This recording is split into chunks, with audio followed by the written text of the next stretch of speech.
Hello friends and family of YouTube. Today I am going to talk about your very first camping trip.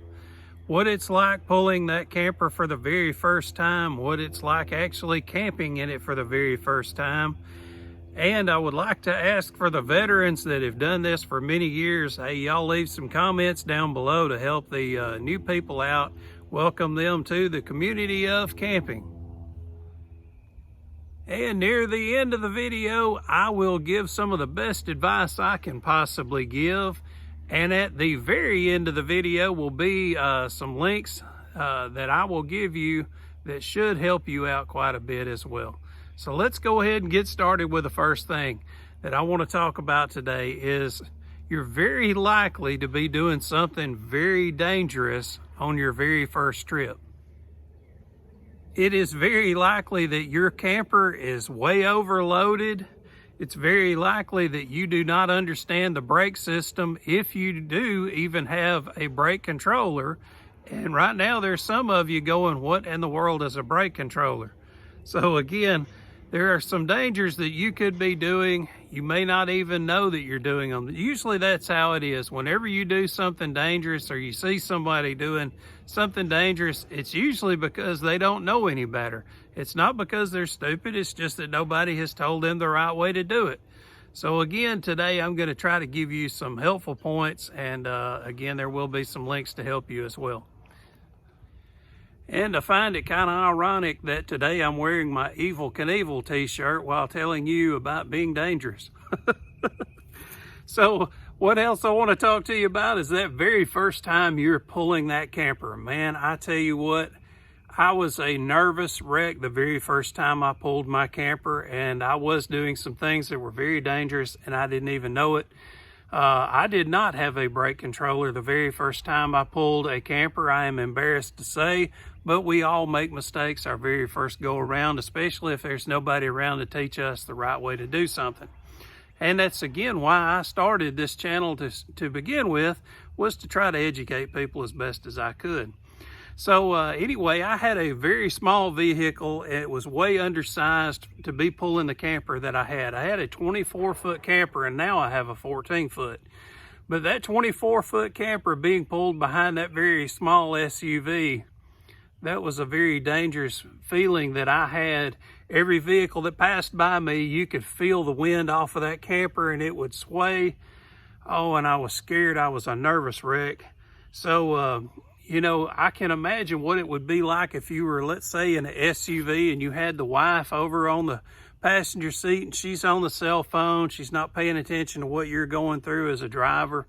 The kids are in the background and they're screaming as if they're on a roller coaster at Disneyland. They're screaming their heads off. They're having a fist fight back there, and you are a nervous wreck and you're asking your wife, can I change lanes now? Is it clear? You know, and you're a nervous wreck. Nobody else is, and they don't understand what's going on in your head.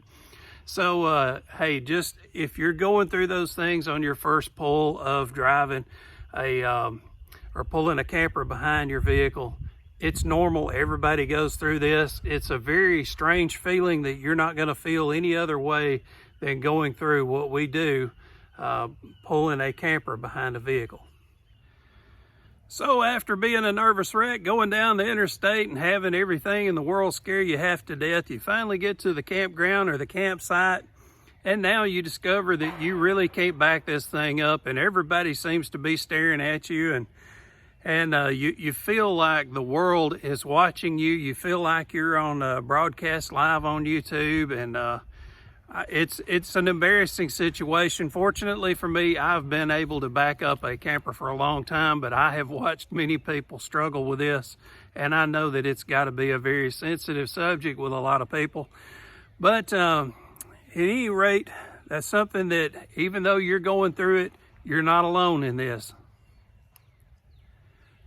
Another thing you realize when you get to the campsite is you have no idea how to level that camper.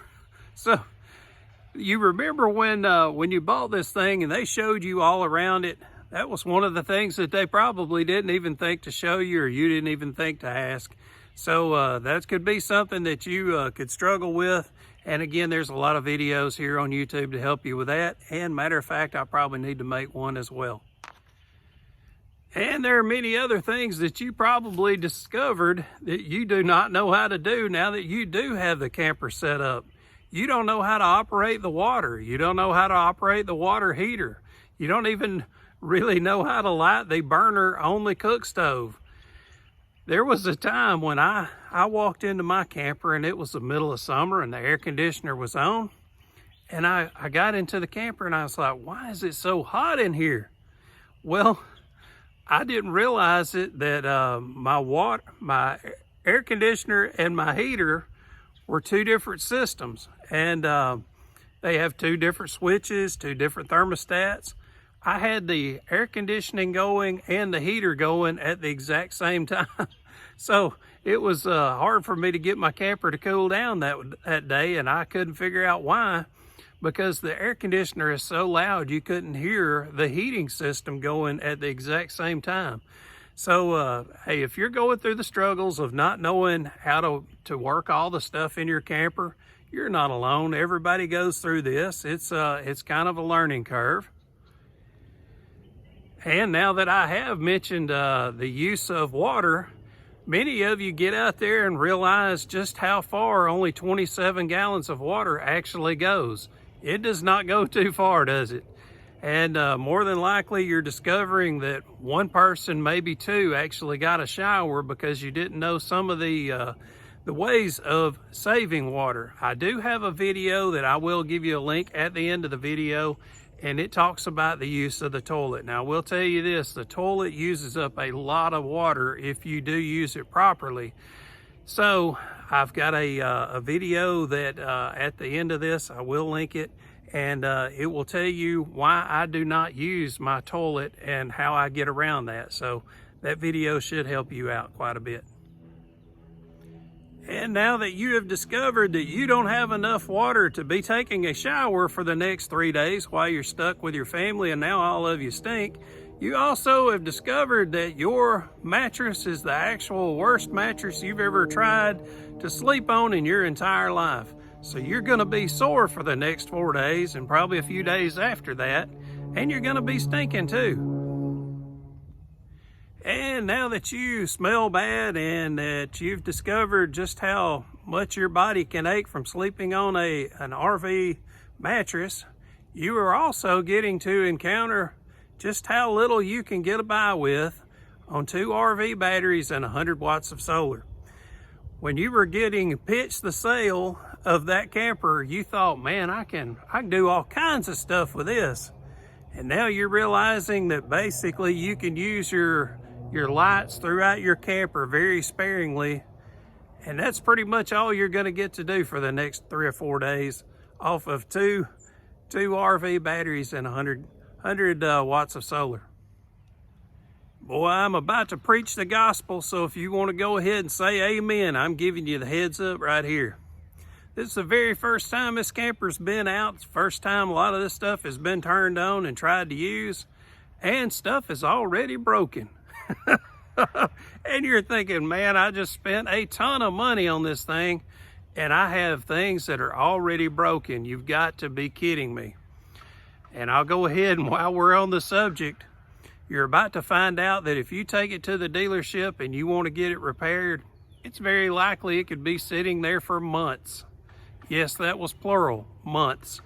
The very first time that I pulled my camper, I got it home from the dealership, hadn't even had this thing for about, I don't know, it was less than an hour. I was showing it to my family and I was showing them how you could take the dinette and turn it into a bed. I picked up the dinette and I broke it. Very first thing I did. That was not the most impressive thing I could have done to show my family just how great camping was gonna be. So I got lucky with that. I was able to fix it myself. The very first time we took it actually camping, we got out and got set up, got ready to go with our camping trip, have some fun, tried to turn on the water and nothing happened. The wires that went to the motor that makes the water flow, the wires had come loose from that, so I was able to fix that on site where we were camping. So anyway, my point is, don't be surprised if the very first time you get out, if you're probably gonna have some stuff tear up on you, and many trips from here to come as well. So you've had a few days sitting there to think about pulling that camper for the first time, and now you're 10 times more nervous about pulling it again. You get the entire family into the vehicle, everybody stinks and everybody's body's aching from head to toe. Everybody's grumpy. Nobody can understand why you're the grumpiest of the bunch, because they don't understand what you've gone through as far as pulling this camper. And of course, you wanted the best for your family. That's why you bought a camper to start with. You wanted to bring the family together, and instead it probably made for a very unpleasurable experience. I do want to tell you, it gets a whole lot better once you figure out a system that works out for you and works out for your family. And I'm sure that I have plenty of videos that can help, and there's other videos from other YouTubers on here as well that can help you get going with it. But this is exactly why you find so many campers that say only used once or only used 4 times. It's because of the very first time you find out that it's not like living in a regular home, and it's nothing like you would have thought it would have been. Magic didn't happen, reality did. That's the thing, is that reality happened. So I'm gonna have some videos to help you, and so will others. So I've got some good advice I want to give you right here as well. Well, the best advice I can give you is get a friend or a relative, somebody that's pulled a camper a lot. Get them to try to pull your camper using your equipment. Maybe even get your kids to scream in the back seat to kind of add a little bit of the situation to show them what you go through, and get them to help you out. I'm sure there's some things you're doing wrong that they can easily help you with and train you up a little bit. So man, I wished I would have thought to have done that my very first couple of pulls. Also, I will give you a link, and it will be over here, and that's going to show you about how to save water a little bit.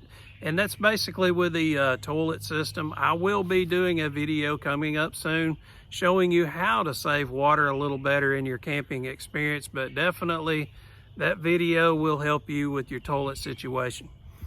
Also, I will give you a link, and that will be over here, and that one will show you some of the dangers of pulling a camper. So appreciate y'all hanging around, and man, I'd love to hear some comments down below from the veterans and from some of the rookies. Let us know what pains you've been through and some of the things that you've found to help others. Sure appreciate y'all hitting that like and subscribe, man. That was awesome. Thanks for watching. Watch the toilet video. Watch the dangers of pulling a camper.